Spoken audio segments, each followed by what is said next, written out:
Hello and welcome to Just a Moment. My name is Kristen Harding. Welcome to the show. Today we are continuing the story of the Barron Trump novels and The Last President by Ingersoll Lockwood. And I do apologize. I had a wonderful guest schedule, but they didn't feel well today. So we're just going to continue our story. What's the funny thing about doing your own show? You never stand yourself up. So, what have we been talking about? We're talking about the fact that the little Baron, um, he's been wanting to go on another adventure because he got bored being at home. Well, what teenager wouldn't, right? So, his father says, "Oh, you can't go until you help get our estates back in order. We're being besieged by moles and ground squirrels and mice." And Baron had to think about it a little bit, but he finally figured it out. And so what he had done is he had meticulously taken the nails down so that the moles couldn't dig.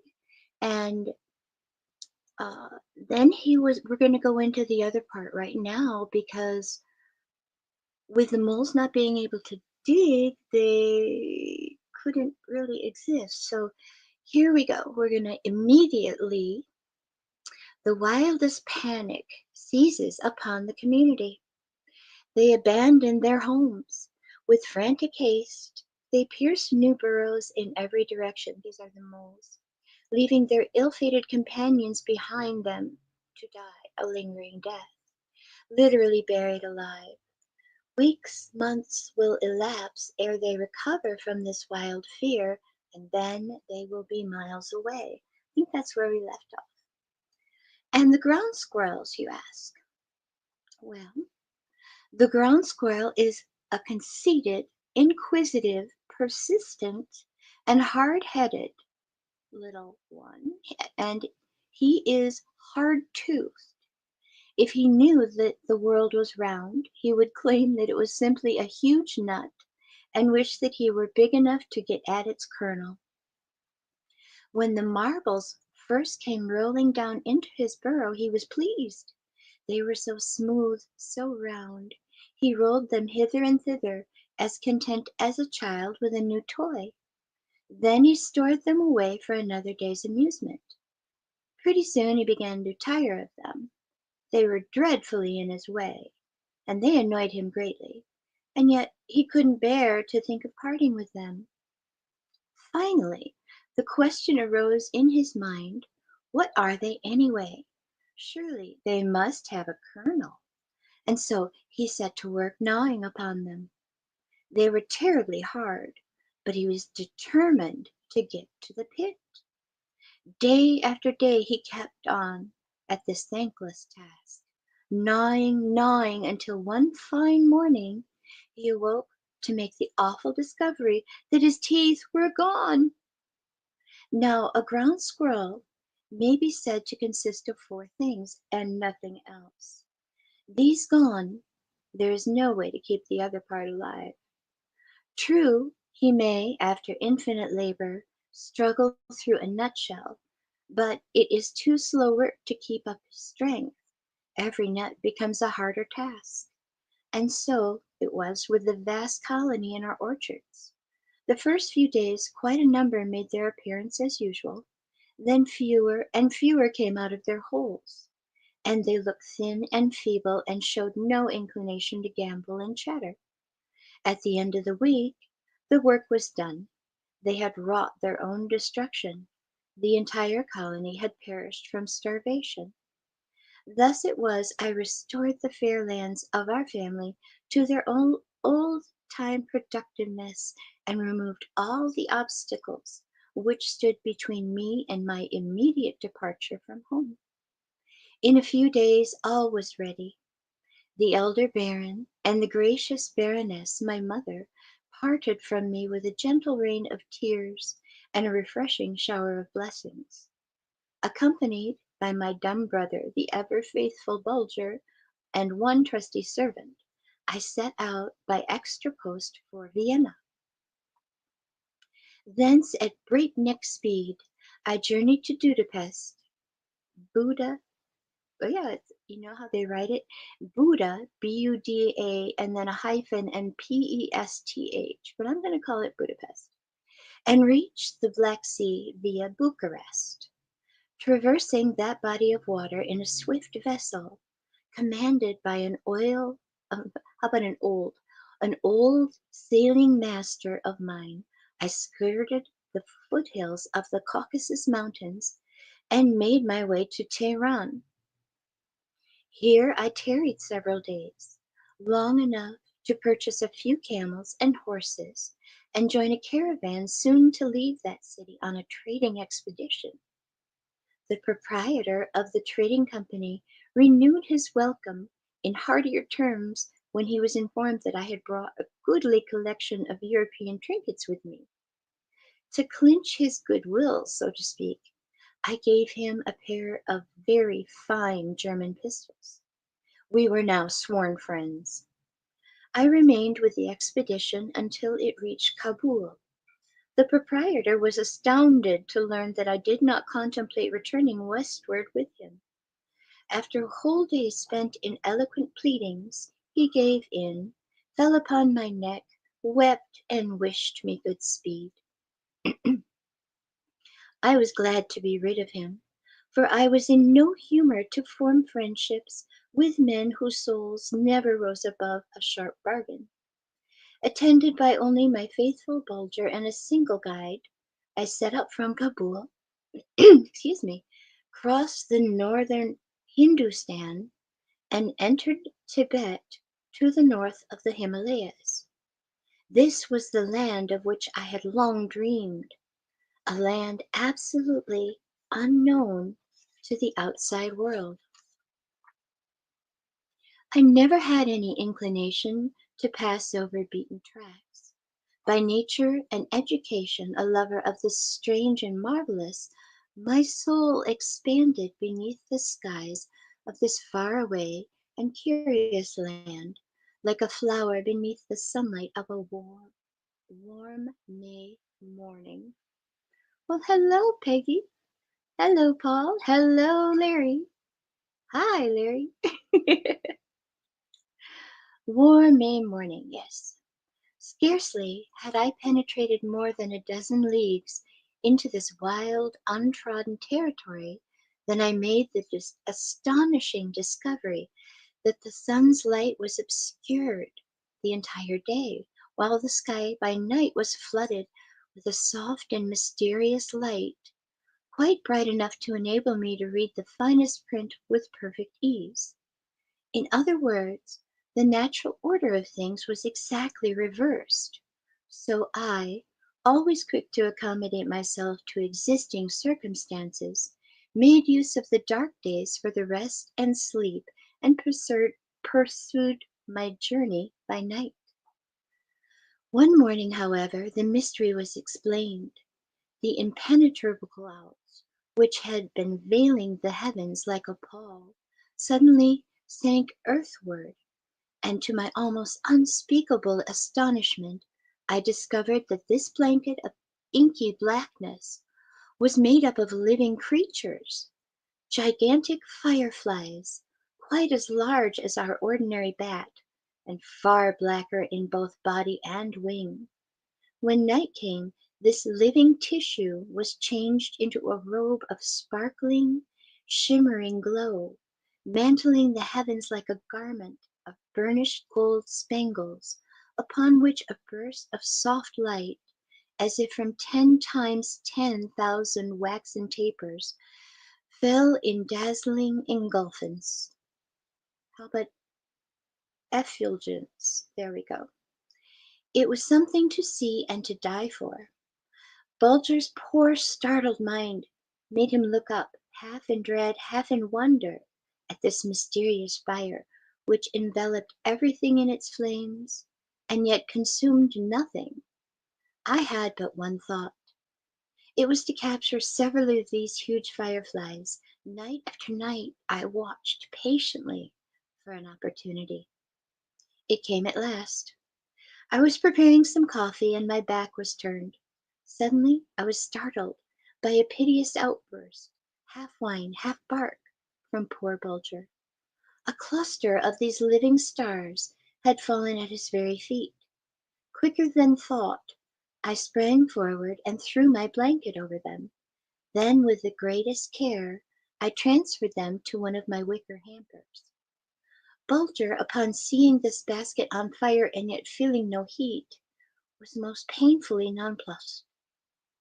He walked round and round the improvised cage, keeping at a safe distance, however, now sniffing the air, now looking up at me with the most imploring glance, as if to say, "Dear little master, do explain this thing to me.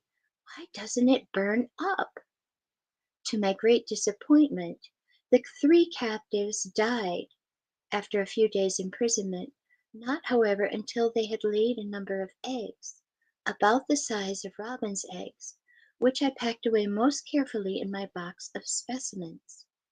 I may say right here that upon my return home I subjected these eggs to a gentle warmth and was charmed to see emerge from each of them a larva about the size of a pipe stem. But to my delight, and to Bulger's absolute terror, this pipe stem affair had inside 24 hours become as large and round as a Frankfurt sausage. In due time they passed into the chrysalis state, but this apparent death seemed to become a real one. Weeks went by and there was no sign of metamorphosis. I was cruelly disappointed. More important matters, however, arose to occupy my thoughts. The sleeping fireflies of the Orient were quite forgotten, when one evening the women servants of the manor house, with blanched faces and piercing shrieks, came literally tumbling headlong down the main stairway. Fortunately, I was sitting on the first terrace of the park. With a bound I gained the hallway and, snatching down a brace of firearms from the wall, threw myself in front of the wildly shrieking troop of women, calling out in stentorian tones for silence. "Has murder been committed?" I cried. "Is there a revolt among the tenantry? Has blood been shed?" "No, no, little baron," they exclaimed, with wild eyes and clasped hands. "But the castle is on fire. Your rooms are in flames. Your treasures will be consumed. Quick, little baron, save them, save us, save the gracious lady and the venerable master." Quicker than it takes to tell it, I laid hold of the rope of the alarm bell and sent it pealing. The retainers answered with a will. A score of them burst into the hallway, ready for the word of command. "Seize the fire buckets, my lad," I called out calmly, but in tone of sufficient dignity to inspire perfect confidence. "Man ladders to the windows of my apartments." By this time another gang of tenantry came rushing in upon the scene. I met them with an order to unhang the portraits in the baronial dining hall and store them in a place for safety. Then, having spoken a few words of comfort to the gracious Baroness, my mother, I seized a fire bucket and led the line up the stairway. Laying my shoulder against the door of my apartments, I burst it open, and with head lowered, before the blaze of light dashed in, followed by the bucket bearers. "Halt!" I cried. It was too late. Some of my finest hangings and rugs were spoiled by half a dozen buckets of water emptied on them. The mystery was solved. The blaze of light that fairly flooded my apartments proceeded from the huge fireflies which had hatched without being noticed by me. But I didn't begrudge my ruined hangings. There was my recompense clinging to the walls. I need hardly say that the giant fireflies were the wonder of their day, and brief as it was, it sufficed to cover my name with a glory resplendent as their mysterious fire.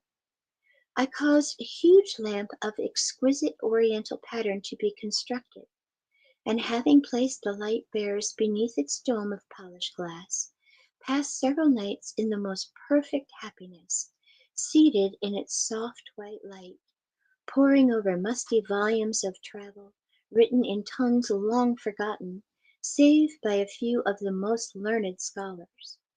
But my delight was short-lived.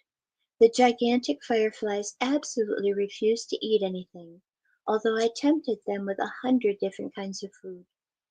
Little by little, their mysterious flame lost its bright, I'm going to say illumination, burning lower and lower until it went out in death. To resume the thread of my story, I was growing impatient to reach the tablelands of the Himalayas, and taxed the powers of endurance of my guide to their utmost. In our bivouacs, at times, we would encircle my slender ankle joints with his thumb and index and exclaim, "All the gods helped make thee, little baron," meaning that there dwelt great will and power and strength in my small body.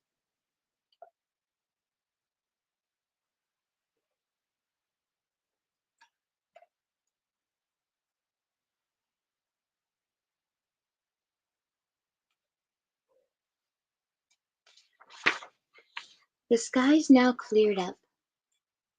The living pall rolled backward. Toward the horizon, and naught remained to tell of the mighty flood of light which so lately overran the heavens save a faint, shimmering streak of fire in the far distant western sky.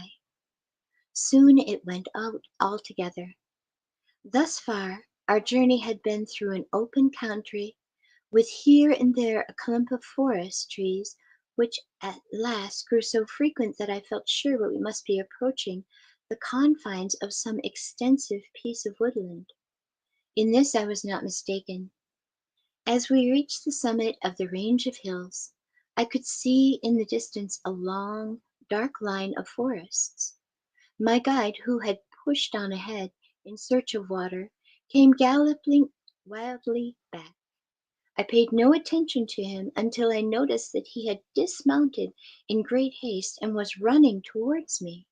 Turn back, little master," he exclaimed, throwing himself at my feet and clasping my legs with his arms. "Enter not in the Palan Matalan, home of darkness. 100 pilgrims have laid their bones in the moss-grown depths of the great gloomy forest. It is as pathless as the ocean. It is as silent as death. It is as limitless as the heavens. Nor man nor beast can breathe in its cool, moist air and live. Turn back, I beseech thee, little baron. Tempt not the Palin Matalan." "Palin Matalan? Palin Matalan," I repeated, as if awakening from a dream. "Why, it must be. Aye, there can be no doubt of it. The great Aryan forest, in which, countless centuries ago, the human race, having abandoned their holes in the clay banks, first learned to hunt the wild beast, feed on his flesh, and clothe themselves in his skins. In my joy at this discovery, I threw a handful of gold pieces into the lap of my astonished guide. Bulger, always ready to share my happiness, came bounding to my side, barking loud and shrill. To my infinite surprise, the answering bark of a dog came floating on the morning breeze. "Hark!" I exclaimed in a whisper. This time it was unmistakable. "'Tis one of Bene Aga's dogs," was my guide's reply. "Come, little master, let me lead thee to his cave. It is beneath the very shadow of the great gloomy forest. He can tell thee of the dangers, for he hath crossed it." "And come safely back?" I asked. "While life lasts, he will sit in the gloom of Palan Matalan," murmured the man. "What meanest thou?" I cried. "I mean that the noonday sun cannot chase the shadows from his eyes." "He is blind?" "Ay, little master, blind," was the guide's reply, And yet, save this blind hermit, there lives no human creature who can lead thee safely through the great gloomy forest. Have done with thy jesting, I cried. Nay, little master, was the man's answer, I speak in all truth and reverence, for Bene Aga is a holy man, and in him dwells such a radiant spirit that his path is illuminated and his footsteps are sure when other men would walk to their destruction. Oh, lead me to him, I exclaimed with ill-concealed joy. 1,000 pieces of gold are thine if the blind hermit consents to be my guide. 1,000 pieces of gold, repeated the guide with a gleam in his dark eyes. Ah, little baron, no one can earn that princely reward, expecting thee thyself. Who am I, poor, miserable, ignorant slave that I am, that I should attempt to move this saintly and learned man in thy behalf? He would heed the cry of one of his dogs far more quickly than he would my chatter.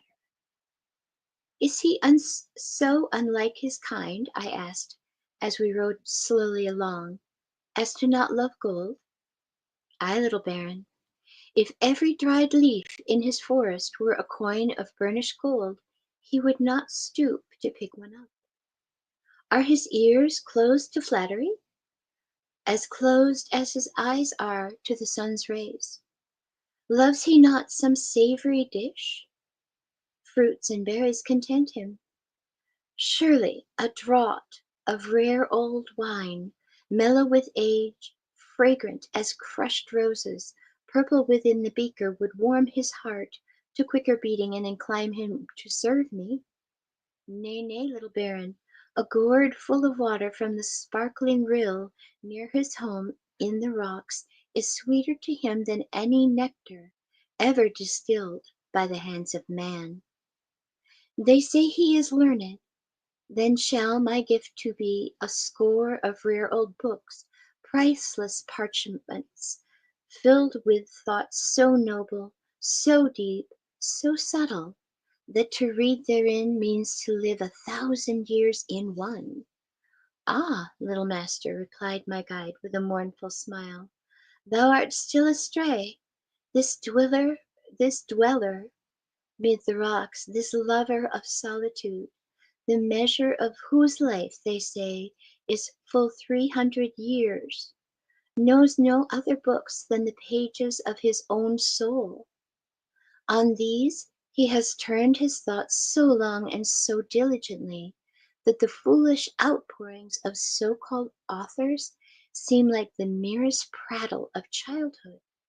But look, little master, we are drawing near the home of the blind hermit. I turned my eyes in the direction indicated. A rocky ledge, wild, craggy, broken, seamed and twisted, crowned with a growth of pine trees having knotted, gnarled, and fantastically shaped trunks and boughs, shut in our view. As we drew near the entrance to Bene Aga's cave, a troop of dogs of various ages and species came bounding forward with loud barkings. Bulger advanced to meet them boldly, after glancing at my face to see whether I objected or not. It was a long while since he had met any members of his race, and then again he doubtless wished to get a good look at these residents of such a distant land. The feeling seemed mutual, for an instant barking ceased, and the hermit's dogs gathered about Bulger in silent wonderment. After a series of salutations which plainly ended in the best of fellowships, the hermit's dogs endeavored to lure Bulger away for a run in the forest and fields, but in this they were, I need scarcely say, unsuccessful. Bulger gave them to understand in very decided terms that he would talk with them and even romp with them, but that it must all be done under the eye of his master. We now halted and dismounted. This is the place, said my guide in a low tone. Through that deep fissure in the rocks thou wilt find a path that leads to Bene Aga's cave.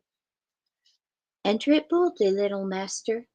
At the entrance to the cave thou wilt find a dried gourd hanging on the rocky wall. Seize it. When shaken, its seeds will give forth a loud rattling sound. This done, move not. Through the shadows of the evening find thee still standing at the door of Bene Aga's cave. Farewell, little master. Heaven make good to thee tenfold thy kindness to me. I will await thee 3 days.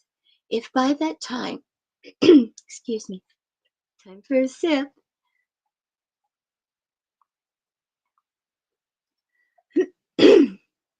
If, there we go.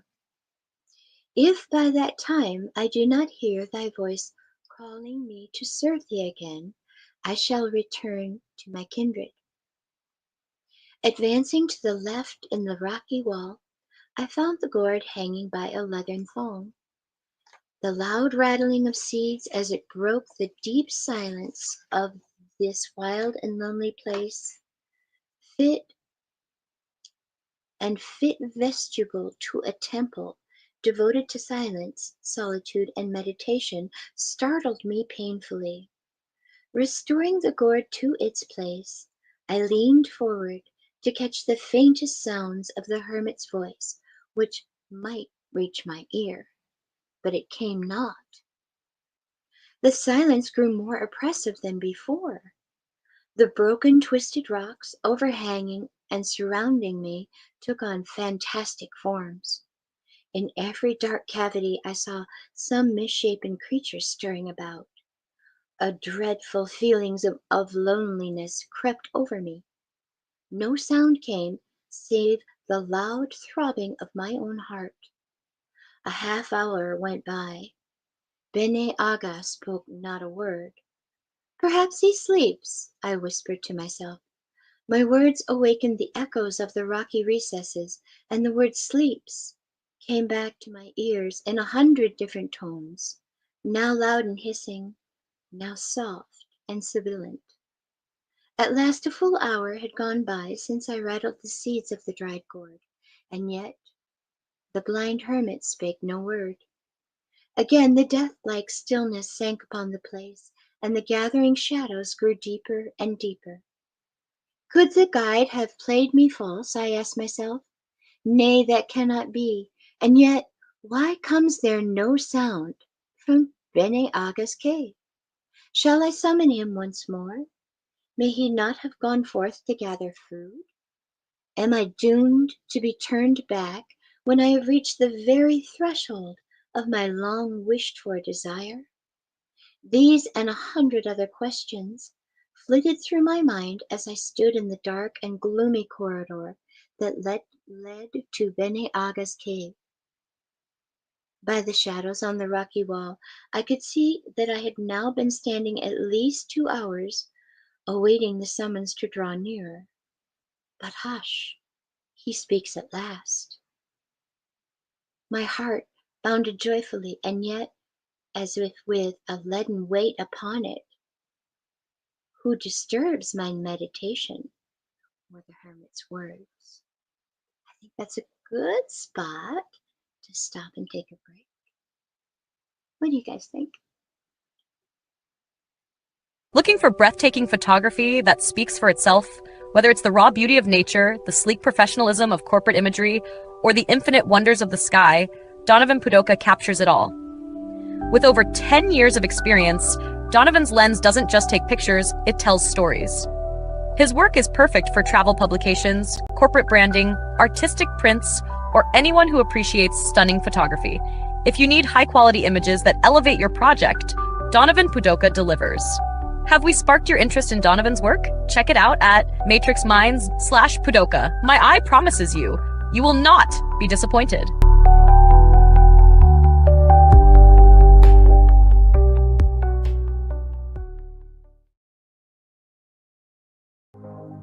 This CBD fluid is a whole flower fluid extracted from the cannabis flower.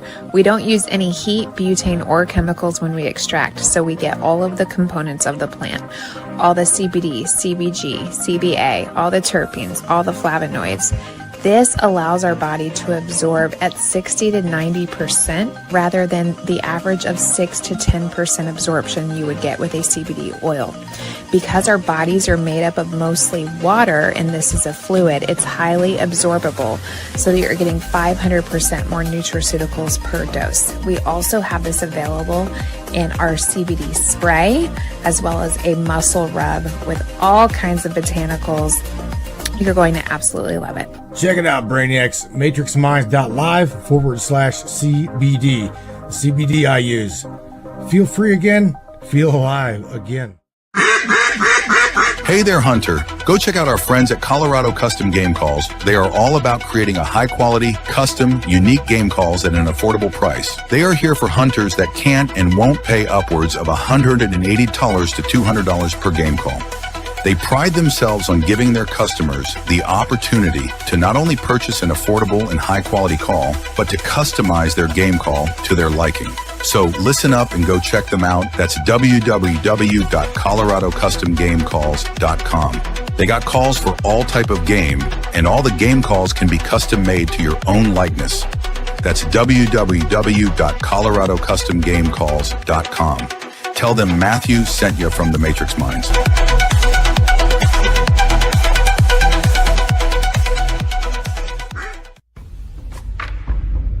What is up, all my beautiful and gorgeous souls? I am Michelle Espinosa, otherwise known as the Shaman, through the Matrix Mind Media. So tell me, how many times have you wished that you had that special power of prediction?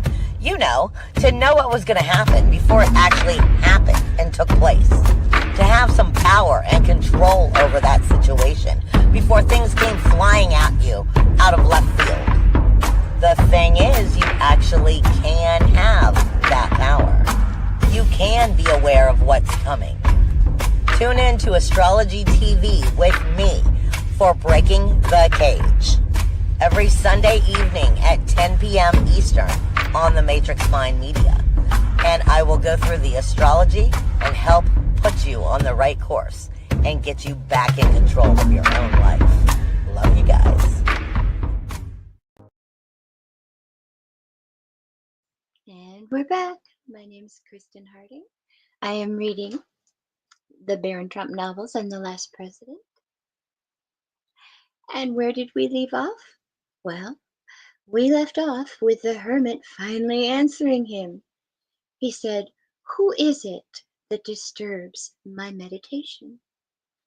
"A stranger, a brother, one who needs guidance," I replied in firm yet a humble tone. "No human creature is stranger to me. Thou art too young to be my brother. The light that is left me shines only for my own feet," came slowly from the hermit's cave in a full, deep, rich, soft voice. "True, great master," I replied, "but then may I not be thy son and follow thy footsteps?" "Thou art very wise for thy years," spake Bene Aga. "Not so wise, great master," was my reply, "as I shall be when I have sat at thy feet." "Come somewhat closer, child. Thy childlike voice sounds like an echo," continued the blind hermit, "and yet thou art not a child. Some great spirit plays in sportive mood behind thy face. I see that thou art blue-eyed and flaxen-haired. Thine eyes are set wide asunder, and above them towers a dome of thought. Thy home is in the land of the Norsemen, and at least thy fathers dwelt there. On thy cheek glows the crimson, which the peach and apple land stains the autumn foliage." As I had not yet even stepped within Bene Aga's cave, these words of the blind hermit caused a strange feeling, half of fear, half of dread fascination, to creep over me. My heart throbbed violently. His ear, far keener than birds or beasts, caught the sound. "Fear not, little one," he said, in deep, rich tones, full and swelling like the voice of an organ pipe. "If thou canst content thyself with a handful of berries when thou art hungry, with draught from the neighboring rill when thou art thirsty, if thy young limbs are sturdy enough to wrest repose from a rocky couch, then thou art welcome. If not, go thy way. For 20 years I have been busy with a certain problem, and have no time to stop and spread a more bountiful repast." "But season thy frugal fare with thy wisdom, great master," I returned, "and it will be sweeter to my palate than stall-fed ox and mellow wine. Come somewhat nearer, little traveler, so that I might see thee better," spake the blind hermit kindly and gently. I did not wait for further summons, but stepped boldly into Bene Aga's cave. It was in truth a little more than a lofty cleft in the jagged rocks, with several deeper recesses in which the shadows lay undisturbed. Its roof, of jagged, broken, and blackened masses of stone, was arched and lofty. In and about it flocks of small swallow-like birds nested, and at times broke out in musical twitterings. Barren, gloomy, and utterly forlorn as the place was, without chair, mat, bed, or blanket, every thought of its awful loneliness and abject surroundings vanished from my mind as I fixed my eyes upon its occupant.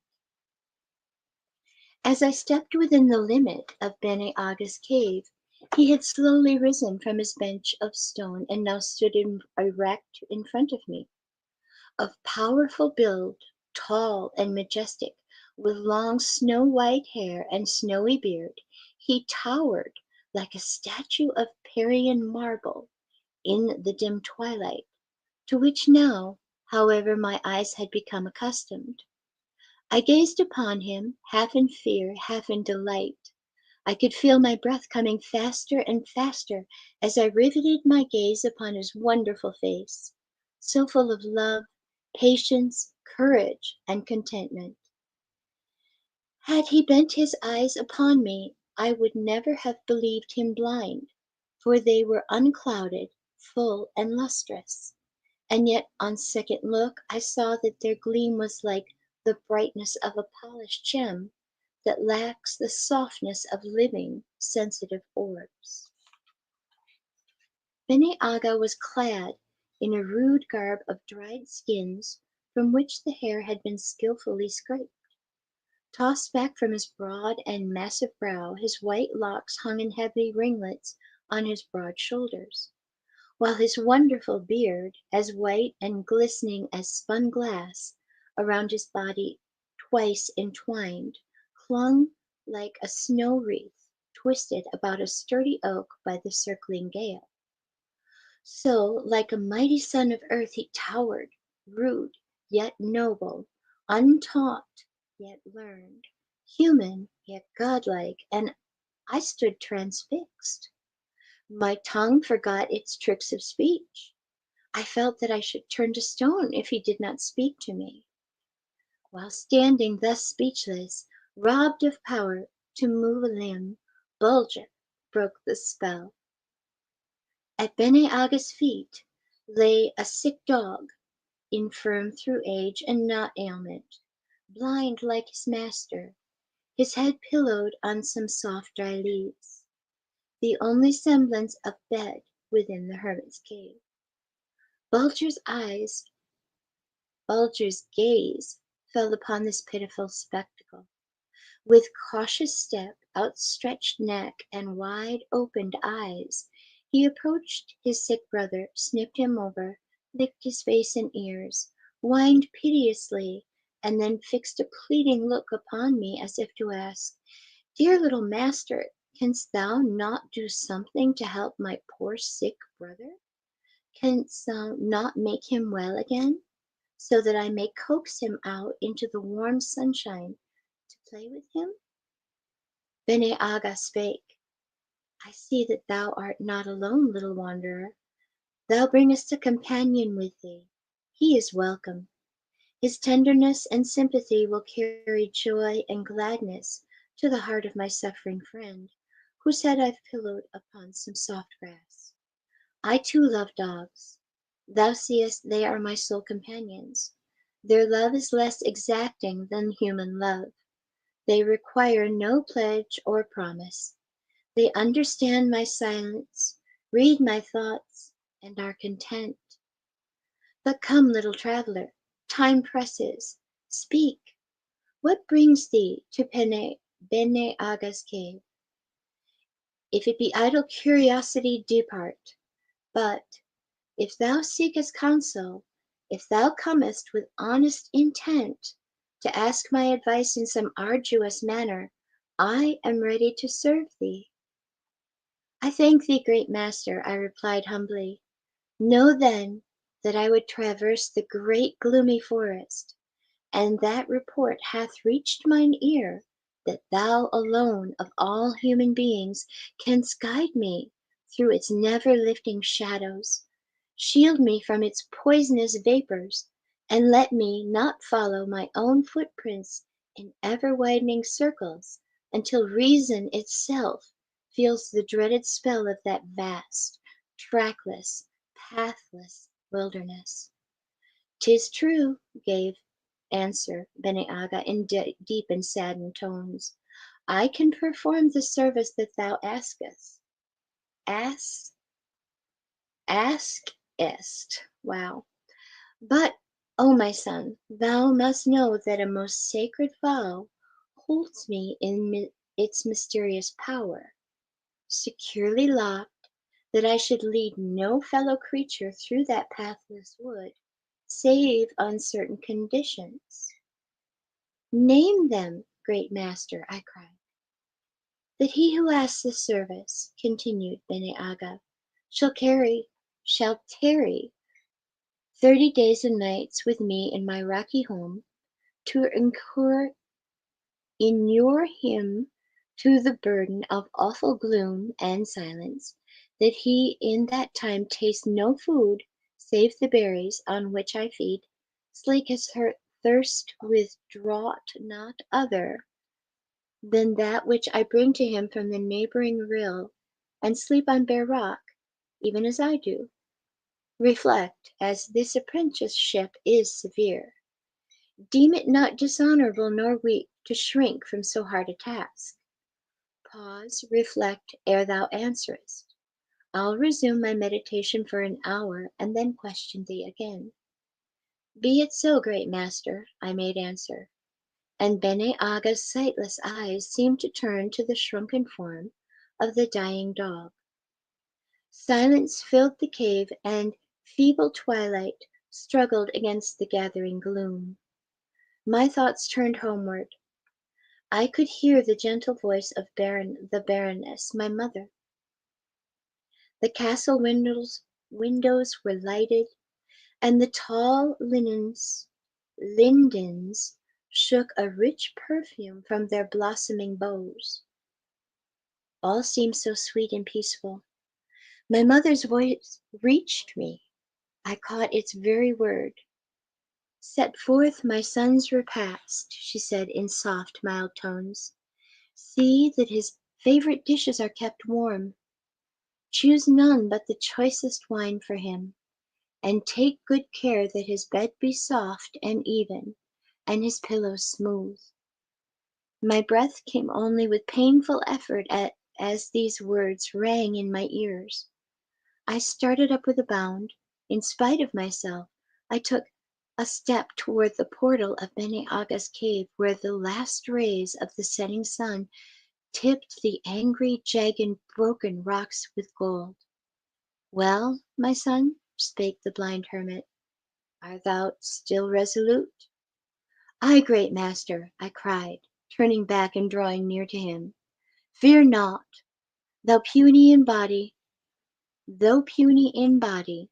yet was I born with the strength of steel in my limbs and the willpower of a score of common men. Lead thou on, I will follow thee. A faint smile spread over the notable countenance of the blind hermit as he replied, I have not told thee all, my son. Till we pass from these walls of stone and stand in the open air, thou must not speak a word aloud, nay, nor in whisper either. I will set thy food and drink before thee, and that, he continued, pointing to a projecting shelf of rock, shall be thy bed. On its bare surface rest thy limbs when nature bids thee sleep. Art thou still resolute? Ay, great master, I replied with a loud and buoyant voice, I will do thy bidding. Tis well, said Bene Aga, I like thy brave and steadfast soul. But hold me not hard of heart in condemning thee to this gloom and silence. Temper the bitterness of thy fate by giving thyself over to deep and earnest meditation during the few brief hours that it shall last. Forget the so-called world, a bubble that bursts when thou thinkest to grasp it, a shadow which thou pursuest with eager pace and yet canst never overtake, a mirage rising from the weary traveller's gaze with visions of delicious gardens, watered by limpid rills and cooled by sparkling fountains, only to melt away and leave him more weak and fainting than before. Look within thyself. Thou art the temple of an immortal soul. Enter its portals. Fix thine eyes on the mysterious writings there unrolled. Grow not weary and discouraged if thou canst not decipher their meaning as easily as thou would the books of man. And, O my son, should the gloom and silence of Bene Aga's cave weigh too heavily on thy young soul, raise thine eyes to some of the many lines which I have carved upon these rocky walls in my house of recreation. They will guide thee back to sweet contentment, give thee strength to persevere until the end. And now, my son, farewell. Though with thee, near thee, even by thy side, yet remember, I am far from thee. I farewell. I, farther than earthly staff can measure.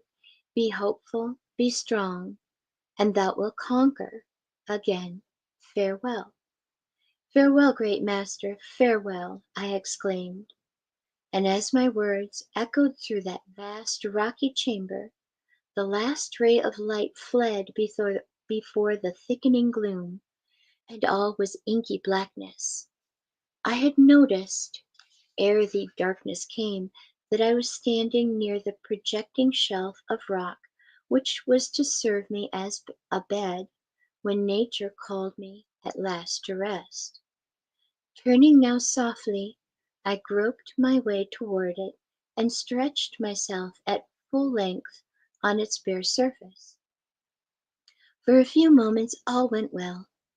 Such a conflict of thought was raging in the chambers of my mind that I took no note of the chill which this couch of stone sent creeping through my limbs. I closed my eyes, thinking to coax sleep to them and thus forget the ever increasing pain. In vain. It seemed as if death itself had seized my feet between his icy palms. Sharp pains leapt from one joint to another, and wherever my body came into contact with that couch of stone, it seemed as if 1,000 needles prickled my flesh. Half crazed by the ever increasing agony, I tossed from side to side like one in a delirium. At first I thought to escape from my stupefying dizziness, which caught me in its swift encircling whirl.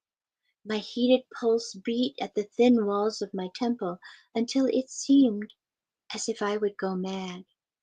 A rushing, soughing, gurgling sound of many waters roared in my ears, while strange, fantastic forms, in lines of fire on inky background, flitted to and fro before my eyes, until I began to fear I should soon be doomed to sit in eternal gloom like Beni Aga himself. And now, oh, David says, Sherry, Brett, where are you? Sherry was not feeling well today, so she postponed until next Thursday, and then we will be so glad to interview her. Sorry about that, though. We cannot control when we get sick. Let's see. Bene Aga himself, and now heat and cold. And now heat and cold held alternate sway within my tired and broken frame. Vainly I strove to wet my parched lips with my tongue. The fever had dried it to a chip. For a few brief moments the torture ceased. I breathed more freely. My limbs, thought I, are getting used to their couch of stone. I shall full asleep and forget my sufferings. But no, with redoubled fury they came back to their work. I dared not cry out so soon to Beni Aga for mercy, for release from the cruel conditions he had imposed upon me. Rather death than yield so quickly, shrink so like a coward who stands motionless and trembling on the battlefield as a spent ball strikes his breast. I slept at last, but oh, what a broken fevered sleep it was, a sleep with unclosed eyes, full of dark and dismal sights. I could stand no more. I yielded and longed for death. In thought, I kissed my parents' hands and felt their soft caress on my brow and face. And then, it seemed the gracious Baroness, my mother, caught my hand in hers and pressed it fervently on her lips. The kiss was so warm, so tender, so lifelike, that I started up like one awakening from a long delirium. It cannot be a dream, I murmured. I am awake.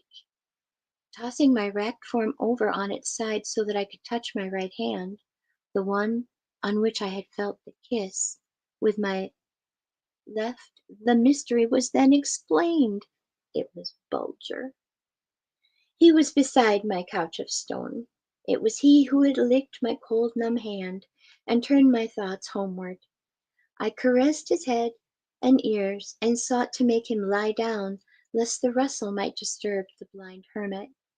He refused to obey, although I thrice let him know my wishes.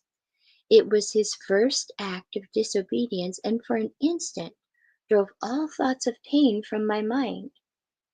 To all my suffering now came this new grief. Aroused by my stupor at last, by his persistent refusal to obey, I collected my thoughts sufficiently to realize that he was bent upon leaping upon my couch. His forefeet were already resting on its edge. I dared not resist lest he should break the solemn stillness of Bene Aga's cave by giving vent to some sound of entreaty. No sooner had he sprung upon the rocky shelf than I felt him crouching on its edge and reaching down as if in the act of seizing something in its teeth, something so heavy, too, that it called for violent exertion. Whatever it was, I was not slow in discovering that he was endeavoring to drag it upon my rocky couch.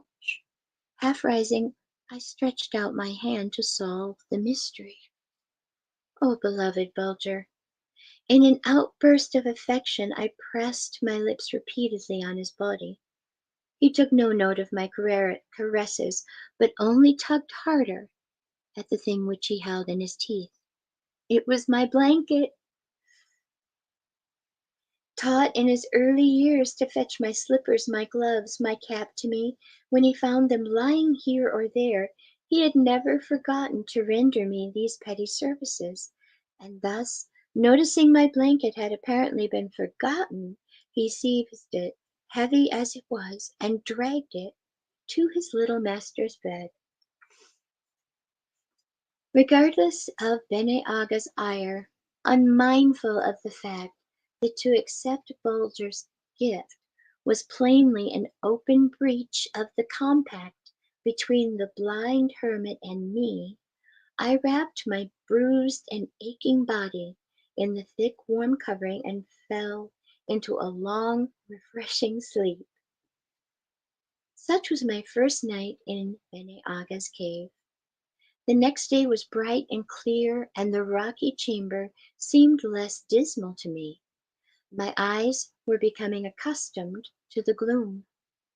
From morn till night I shunned that bed of torture, passing my time studying out the hidden meaning of the words which Bene Aga had carved on the rocky walls, watching the birds as they flitted in with food for their nestlings, or standing near the blind hermit with my gaze riveted upon his noble features, thick, clustering hair, and far flowing beard.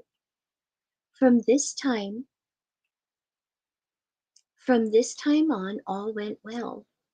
I soon forgot the long hours of that terrible night of silence and despair. Indeed, I was astounded to find how swiftly the time sped along when one gives himself up to deep and absorbing meditation. Days and nights flitted by like alternate hours of light and darkness. I was startled from a deep sleep by hearing the full, round voice of Beni Aga saying, "Up, up, little traveler, up, my son. The morn is breaking. The appointed hour has come. Today we must enter Palan Matalan, or all thy apprenticeship shall have been in vain."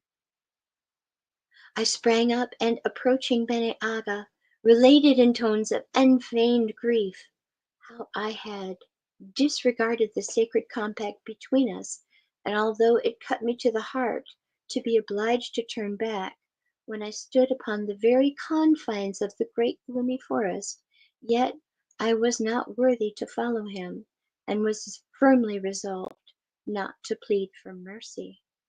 All I told him all, how my frame had been so rocked by pain that I was upon the very point of crying out for release from the terrible compact, and then my beloved Bulger came to my relief and saved me from that degradation.